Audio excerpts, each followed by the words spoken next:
So the next topic of the chapter is finding out about the craft production that is Chanhudaro. अब देखो मैंने बताया था ना कि अर्ली और लेट हड़प्पन में जो प्रोमिनेंट एक्टिविटीज थी वो क्या क्या थी। One was pottery, agriculture, pastoralism and craft production. ठीक है, तो यहाँ पे वही है कि जिसे अलग अलग चीजें जो बनाई जाती थी वो कहाँ बनती थी, कैसे बनती थी, यहाँ पे हम वही पढ़ेंगे। एंड ये जो आपकी साइट है, major site for craft production is Chanhudaro. ठीक है, ये आपका हमेशा 1 मार्कर में भी पूछते हैं वो कि हड़प्पा में जो है क्राफ्ट प्रोडक्शन कहाँ पे होती थी, तो क्या नाम है प्लेस का? चनहुद्रो। ठीक है, चनहुद्रो। नाउ सो ये आपको बस एक बार थोड़ा नजर फेर लेना है इस पे कि size of Mohenjodaro is 125 hectares. ठीक है, सिमिलरली साइज ऑफ चनहुद्रो, ठीक है, ये जो चनहुद्रो है जहाँ पे क्राफ्ट प्रोडक्शन होता है, इसका size is less than 7 hectares, तो काफी छोटा एरिया है कंपेयर टू मोहनजोदारो, बट बहुत ही ज्यादा सिग्निफिकेंट है। कैसे?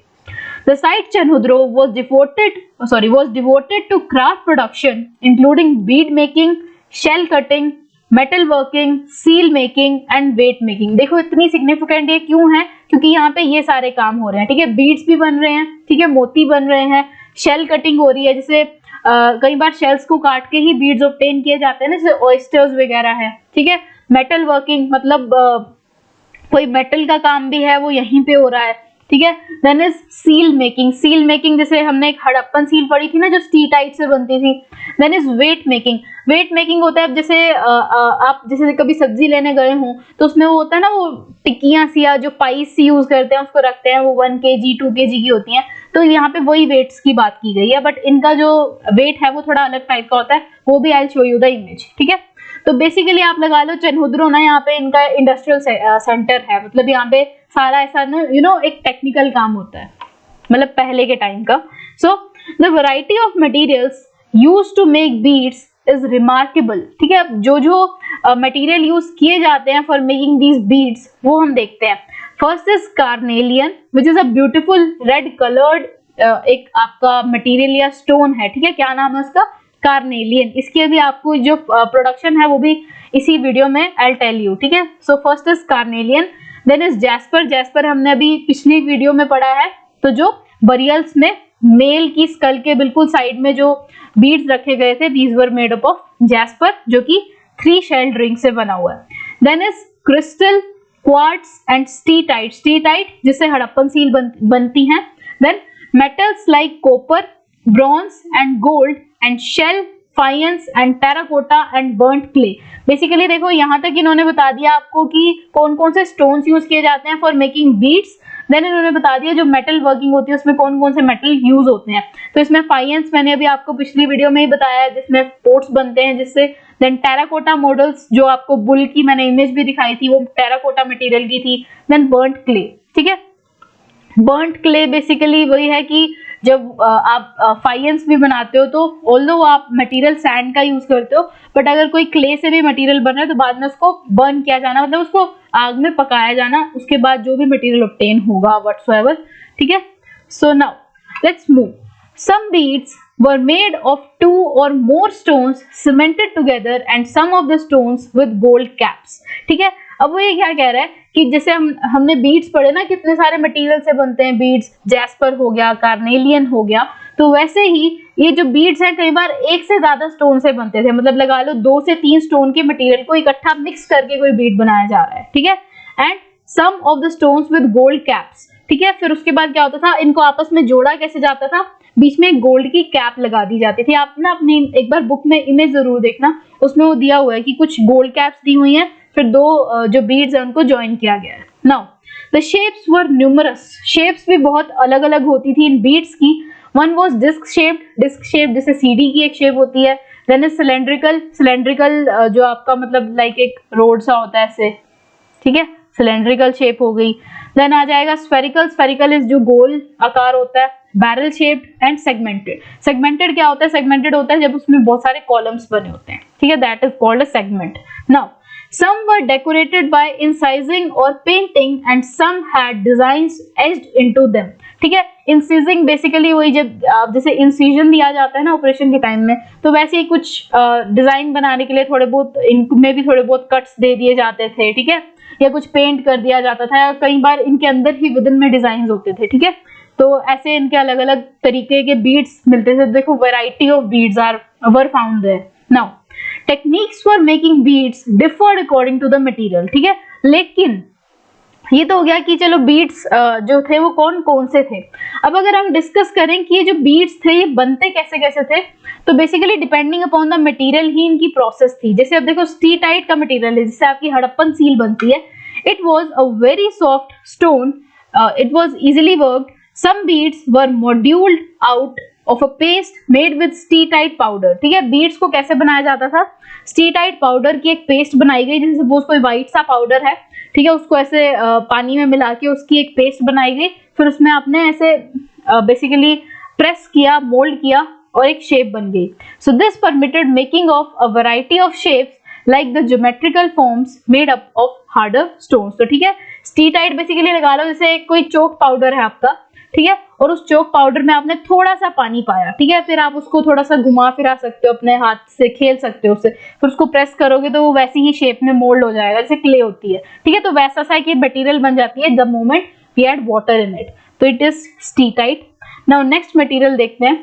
देन इज कार्नेलियन, जो हमने पढ़ा कि अलग अलग बीड्स थे, तो उसमें एक है carnelian and it was of red colour, लेकिन इसका एक्चुअल में रेड कलर नहीं होता था। तो it was obtained by firing the yellowish raw material and beads at various stages of production. मतलब पहले वो येलो है लेकिन उसको बार बार आग में पका पका के उसका कलर जो है रेड बना दिया जाता था, मतलब इट बिकेम रेड हॉट। फिर वो जब वो रेड हॉट हो गया तो वो रेड कलर में ही चेंज हो जाता था। Now next, nodules were chipped into rough shapes and then finely flaked into final foam, ठीक है। Then grinding, polishing and drilling completed the process।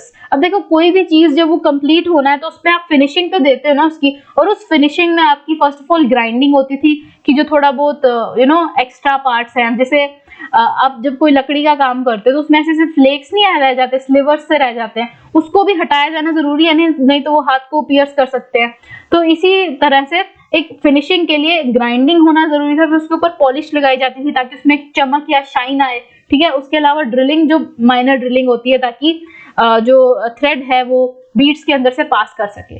तो बेसिकली सबसे पहले उनकी एक रफ शेप बनाई जाएगी, फिर उसको फाइनल फॉर्म दी जाती होती थी, और फाइनलाइजिंग में ये तीनों प्रोसेसेस यूज होती थी। Now specialised drills have been found in Chanhudaro, Lothal and Dholavira, ठीक है। ढोलावीरा भी आपका गुजरात में एंड आई गेस लोथल भी गुजरात में, बट एक बार चेक कर लेना, I am not sure, but Dholavira is in Gujarat. और ढोलावीरा में हमने एक और चीज पढ़ी थी दैट वाटर रिजर्वियर्स भी ढोलावीरा में ही मिलते हैं, ठीक है।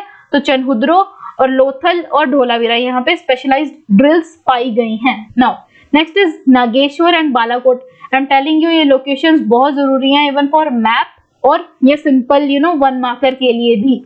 तो नाउ नेक्स्ट इज ये जो नागेश्वर और बालाकोट है, नागेश्वर और Balakot, these were specialised centre for making shell objects. तो ठीक है, शेल्स कहाँ से कलेक्ट किए जाते थे, नागेश्वर या बालाकोट से, including bangles, ladles, inlay which were taken to other settlements, ठीक है। तो जैसे सपोज शेल एक ही जगह अबंडेंस में है तो उसकी ट्रांसपोर्टेशन करके उसको और साइड्स पे भेजा जाता था जहाँ पे उनकी फर्दर प्रोसेसिंग होने के बाद वो क्राफ्ट में चेंज कर दिए जाते थे या कोई ऐसा कमर्शियल मटेरियल बना दिया जाता था।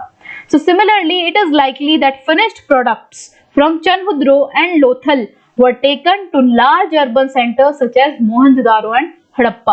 क्योंकि देखो हर चीज एक ही जगह तो अवेलेबल नहीं होती ना, हमारे विद इन इंडिया में कुछ जो मिनरल्स हैं वो किसी पर्टिकुलर जगह पे मिलते हैं लेकिन पूरी कंट्री में नहीं मिलते।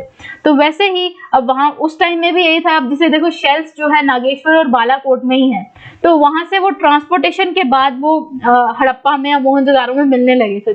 तो वैसे ही फिनिश प्रोडक्ट्स भी ट्रांसपोर्ट हो गए चनहुद्रो से, वो कहाँ जाते थे, हड़प्पा में या मोहनजोदारो में। और ये साइट का नाम याद रखना, चनहुद्रो, ठीक है। एक बार आप ये देख सकते हो जो मटेरियल्स थे, एज आई टोल्ड कि देखो बीड्स की शेप जो है वो सिलेंड्रिकल भी हो सकती है, स्फेरिकल भी हो सकती है, ठीक है। वैसे ही ये स्फेरिकल है, सॉरी ये सिलेंड्रिकल है। नाउ नेक्स्ट इज कि इनके अलग अलग डिजाइन है। अब ये देखो यहाँ पे कटिंग कर करके इसकी फिनिशिंग की गई है, फिर इस पे पॉलिश भी लगाई गई है कि ये चमक रहा है ना। सिमिलरली आप ये ड्रिलिंग देख सकते हैं कि इसमें जो ये होल्स बनाए गए हैं जिसमें से थ्रेड पास ऑन होगी। तो ऑल ऑफ दीज थिंग्स, ये सब काम कहाँ होता था, चनहुद्रो में होता था, क्योंकि it was a centre of craft production. या फिर आप देख सकते हैं यहाँ पे थोड़े बहुत इंसिजन्स के थ्रू, कटिंग्स के थ्रू इनको ये शेप्स दी गई हैं। तो all of these things were took place in Chanhudru because it was a center of craft production. So now identifying the centers of production, अब हमें कैसे पता चलेगा कि कौन सा जो सेंटर है वो क्या प्रोड्यूस कर रहा है, मतलब उसका जो फिनिश्ड गुड्स है वो गुड है वो क्या है। देखो, in order to identify the centers of craft production, archaeologists usually look for the following। ठीक है, तो ये जानने के लिए कि एक पर्टिकुलर जगह पे क्या चीज मैन्युफैक्चर हो रही है, आर्कियोलॉजिस्ट क्या क्या देखते हैं। First is raw material such as stone nodules, whole shell या कॉपर ओर। ठीक है, पहले वो देखेंगे रॉ मटेरियल क्या यूज कर रहे हैं, मतलब कोई मेटल यूज कर रहे हैं, कोई बीड यूज कर रहे हैं, कोई स्टोन यूज कर रहे हैं। ठीक है, वो चीज देखेंगे, या कोई शेल यूज कर रहे हैं। ठीक है, पहले वो ये देखेंगे कि रॉ मटेरियल क्या यूज हो रहा है। देन वो देखेंगे टूल्स क्या यूज हो रहे हैं, क्या वो पॉलिशिंग का टूल यूज कर रहे हैं, क्या वो ड्रिलिंग का कोई टूल यूज कर रहे हैं, क्या वो ग्राइंडिंग का कोई टूल यूज कर रहे हैं। Then is unfinished objects. अब देखो, जैसे कोई टेलर जब कोई कपड़ा बनाता है तो डेफिनेटली कुछ ऐसे कपड़े होते हैं ना जो बेवजह लाइक काट के गिराए होते हैं उन्होंने फ्लोर पे, तो वो अनफिनिश्ड ऑब्जेक्ट को भी एनालाइज करते हैं कि ये क्या होगा या क्या हो सकता है। ठीक है, then is rejects and waste material, जैसे जो मैंने भी आपको बताया ही। Then is in fact waste is one of the best indicators of craft work.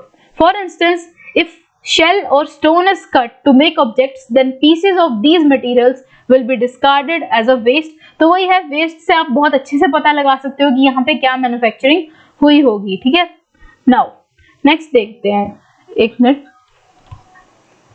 Yes, so sometimes larger waste pieces were used up to make smaller objects, but minuscule bits were usually left in the work area.